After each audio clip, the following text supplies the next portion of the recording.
ଆଶ୍ୱିନ ଆକାଶ ଦିଶଇ ନିର୍ମଳ, ମା ଆସିବାର ହେଲାଣି ବେଳ। ମା ତ ସବୁବେଳେ ଆମ ସହିତ ଅଛନ୍ତି, ଶକ୍ତିମୟୀ ମା। ଖାଲି ଯାହା ଆମେ ଆବାହନୀ ଗାଇବା କଥା। ପୁଣି ଗୋଟିଏ ଦିନର ଆରମ୍ଭ। ପ୍ରଭୁଙ୍କ ନାମ ନେଇ ଚାଲନ୍ତୁ। ଆରମ୍ଭ କରିବା ଆମର ଦୈନନ୍ଦିନ କାର୍ଯ୍ୟକ୍ରମ। ଦେଖନ୍ତୁ କେତେ ସୁନ୍ଦର ନିର୍ମଳ ଆକାଶ। ତଥାପି ମେଘ ଅଛି, ଆଉ ମଝି ମଝିରେ ଝିପ୍ ଝିପ୍ ବର୍ଷା ହେଉଛି, ମଝି ମଝିରେ ଜୋରସେ ବର୍ଷା ହେଉଛି। ଆଉ ସେମିତି ତ ଆଶ୍ୱିନ ମାସର ଆକାଶ ବହୁତ ସୁନ୍ଦର ଦେଖାଯାଏ। ମୋର ମଧ୍ୟ ଇଚ୍ଛା ହେଲା ଭିଡ଼ିଓ କରିବାକୁ। ଦେଖନ୍ତୁ ଫୁଲ, ହଳଦୀ ଫୁଲ, ପ୍ରଜାପତିଟିଏ ବସିଛି, ଆଉ ମୁଁ ଗଲି ତଥାପି ସେ ଉଡ଼ିକି ଯାଉନି। ତାକୁ ଏମିତି ଟିକେ ଛୁଇଁଲା ପରେ ସେ ଉଡ଼ିକି ଗଲା। ଗୋଟିଏ ମାତ୍ର ଫୁଲ ଫୁଟିଛି। ଦେଖନ୍ତୁ ପତ୍ର ଗୋଟିଏ ମଧ୍ୟ ନାହିଁ। ଗାଈ ବୋଧେ ଖାଇ ଦେଇଛି ବାଡ଼ିରେ ପଶିକି, କିଏ ବୋଧେ ନେଇଯାଇଛି, କ'ଣ କରିଛି। ଦେଖନ୍ତୁ ଆପଣମାନେ ଜାଣନ୍ତି କି ଗାଈ କ'ଣ ଖାଏ କି ହଳଦୀ ପତ୍ର? ମୁଁ ତ ଜାଣିନି। ଆମର ବର୍ଷ ବର୍ଷ ଧରି ହଳଦୀ ଗଛ ଅଛି ବଗିଚାରେ, କିନ୍ତୁ ଗାଈ ଖାଇବାଟା ମୁଁ କେବେ ଜାଣିନି। ହଳଦୀ ପତ୍ର ସ୍ମେଲ୍ ହୁଏ ତ, ହଳଦୀ ଗନ୍ଧ ହୁଏ, ସେଥିପାଇଁ ଗାଈ ଖାଆନ୍ତିନି।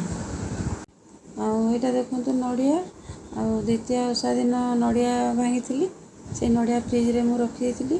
ଫ୍ରିଜରେ କାହିଁକି ରଖିଥିଲି କି, ଯଦି ଫ୍ରିଜରେ ରଖିବେ ନଡ଼ିଆକୁ ମାନେ ବହୁତ ସହଜରେ ନଡ଼ିଆକୁ ବାହାର କରିପାରିବେ। ନଡ଼ିଆ ସଢ଼େଇରୁ ନଡ଼ିଆକୁ ଏମିତି ଆରାମରେ ବାହାର କରିପାରିବେ। ଦେଖନ୍ତୁ ଟିକେ ଏମିତି ଖାଲି ଛୁରୀଟା ମାନେ ମୁଁ ଏମିତି ଦେଇଦେଇଛି, ଅଳ୍ପ ଟିକେ। ଦେଖନ୍ତୁ ଟିକେ ଲୁଜ୍ କରିଦେଇଛି, ସଢ଼େଇ ଆଉ ନଡ଼ିଆ ଭିତରେ ଟିକେ ଗ୍ୟାପ୍ କରିଦେଇଛି। ଦେଖନ୍ତୁ ତାପରେ କ'ଣ ହେବ ନା, ଏଇଟା ନଡ଼ିଆଟା ପୁରା କେତେ ସୁନ୍ଦର ଗୋଟା ହେଇକି ବାହାରି ପଡ଼ିବ। ଦେଖନ୍ତୁ ଦେଖନ୍ତୁ ମୁଁ ଦେଖାଉଛି, ଏଇ ଦେଖନ୍ତୁ କେତେ ସୁନ୍ଦର ବାହାରିଗଲା। ଟିକେ ବି ନଡ଼ିଆରେ ମାନେ ନଡ଼ିଆ ସଢ଼େଇରେ ଲାଗିନି।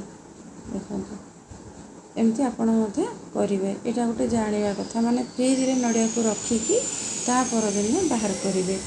ମୁଁ ଅନ୍ୟ ଫାଳଟାକୁ ମଧ୍ୟ ଏମିତି କରିଛି। ତାପରେ ମୁଁ କ'ଣ କରିବି, ଏହାକୁ ଛୋଟ ଛୋଟ ଖଣ୍ଡ କରିକି କାଟିବି। କେତେ ସୁନ୍ଦର, ମାନେ ଅତି ସହଜରେ କେମିତି ନଡ଼ିଆ ଗୁଡ଼ାକ ଭାଙ୍ଗି ଯାଉଛି ମଧ୍ୟ ଦେଖନ୍ତୁ। ମାନେ ଫ୍ରିଜରେ ରଖିବା ଦ୍ୱାରା ଏମିତି ମାନେ ହେଇଛି ସହଜ। ଦେଖନ୍ତୁ ଏମିତି ସବୁ ଛୋଟ ଛୋଟ କରି କାଟିବି, ଆହୁରି ଛୋଟ କରିବି ଏହାଠାରୁ। ଆଉ ତାପରେ ମୁଁ ଯାଇଥିଲି ବାଡ଼ିକୁ ହଳଦୀ ପତ୍ର ଆଣିକି ହଳଦୀ ପିଠା କରିବା ପାଇଁ। ପ୍ରଥମାଷ୍ଟମୀରେ ତ ହଳଦୀ ପିଠା ହୁଏ। ମୁଁ କ'ଣ କରେ ନା, ମଝି ମଝିରେ ମଧ୍ୟ ମନ ହେଲେ କରେ। ହଳଦୀ ପିଠା ମାନେ ସ୍ୱାସ୍ଥ୍ୟ ପକ୍ଷରେ ଭଲ, ଯେତେବେଳେ ଖାଇଲେ ବି ଚଳିବ, ଖାଲି ପ୍ରଥମାଷ୍ଟମୀ ନୁହେଁ। ତ ମୁଁ ଯାଇଥିଲି ଆଣିବାକୁ, ଦେଖିଲି କିଛି ନାହିଁ ହଳଦୀ ପତ୍ର।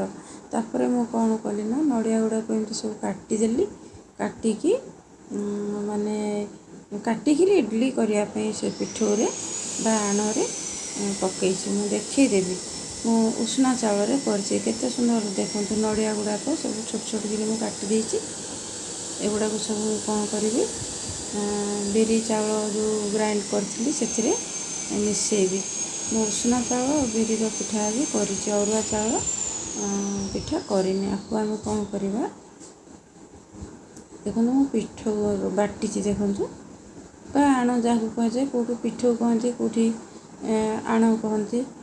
ଆଉ ଏମିତି ଏଥିରେ ମୁଁ ସବୁ ନଡ଼ିଆ ଗୁଡ଼ାକୁ ପକାଇବି। ଦେଖନ୍ତୁ ତାପରେ ମୁଁ ଇଡ଼ଲି ତିଆରି କରିବି। ଆଉ ହଳଦୀ ପତ୍ର ତ ହେଲାନି, ଖାଲି ନଡ଼ିଆରେ ଏମିତି କଲି ଆଉ କ'ଣ। ଦେଖନ୍ତୁ ମୁଁ ପକାଇ ଦେଇଛି। ଆପଣ ମଧ୍ୟ ଏମିତି ଗୋଟା ନଡ଼ିଆ, ମାନେ ଏମିତି ପିସ୍ ପିସ୍ ନଡ଼ିଆକୁ କେବେ ପିଠାରେ ପକାଇଛନ୍ତି କି? ନହେଲେ ତ ନଡ଼ିଆ ସବୁ ଗ୍ରାଇଣ୍ଡ କରାଯାଏ, ଗ୍ରାଇଣ୍ଡ କରିକି ପକାଯାଏ। ଏମିତି ପକାଇକି ଦେଖନ୍ତୁ, ଖାଇଲା ବେଳେ ବି ଭଲ ଲାଗେ। ପାଟିକୁ ଟିକେ ଟିକେ ନଡ଼ିଆ ଲାଗୁଥିବ, ଆଉ ଭଲ ଲାଗେ। ଆଉ ଦେଖନ୍ତୁ ମୁଁ ପୁରା ଭଲ ଭାବେ ମିଶାଇ ଦେଇଛି। ଆଉ ତାପରେ ମୁଁ କେମିତି ଇଡ଼ଲି କରିବି ମୁଁ ଦେଖାଇବି।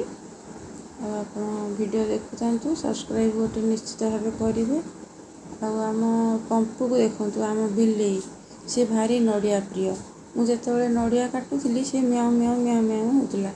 ତାପରେ ତାକୁ ଟିକେ ମୁଁ ନଡ଼ିଆ କଟା ଦେଇଛି, ଆଉ ସିଏ ତା'ର କେତେ ସୁନ୍ଦର ଖାଉଛି। ଦେଖନ୍ତୁ ଭାରି ନଡ଼ିଆ ପ୍ରିୟ, ନଡ଼ିଆ ଦେଖିଲେ ସେ ଛାଡ଼େନି। ସେ ଇଡ଼ଲି ପିଠା ମଧ୍ୟ ଖାଏ। ନଡ଼ିଆ ପକାଇଥିବି ନା ସେ ଇଡ଼ଲିରେ, ତ ସେ ଯେଉଁ ନଡ଼ିଆ ପକା ହେଇଥିବ, ନଡ଼ିଆ ଗନ୍ଧରେ ବାସ୍ନାରେ ସେ ଇଡ଼ଲି ପିଠା ମଧ୍ୟ ଖାଇଦିଏ। ଦେଖନ୍ତୁ ମୁଁ ଇଡ଼ଲି ବନେଇଦେଲି। ଏଇ ଇଡ଼ଲି କେତେ ସୁନ୍ଦର ହେଇଛି ଦେଖନ୍ତୁ। ଉଷୁନା ଚାଉଳ ବିରି ନଡ଼ିଆର ଇଡ଼ଲି, ଆଉ ଆକୁ ଆପଣ ବିଭିନ୍ନ ଚଟଣି ସାଙ୍ଗେ ତରକାରୀ ସାଙ୍ଗେ କିମ୍ବା ଟମାଟୋ ସସ୍ ସାଙ୍ଗେ ଖାଇପାରିବେ ଆପଣ, ନହେଲେ ମଟର ତରକାରୀ ସାଙ୍ଗେ ମଧ୍ୟ ଖାଇପାରିବେ। ଭିଡ଼ିଓଟି ଦେଖିଥିବାରୁ ସମସ୍ତଙ୍କୁ ଧନ୍ୟବାଦ।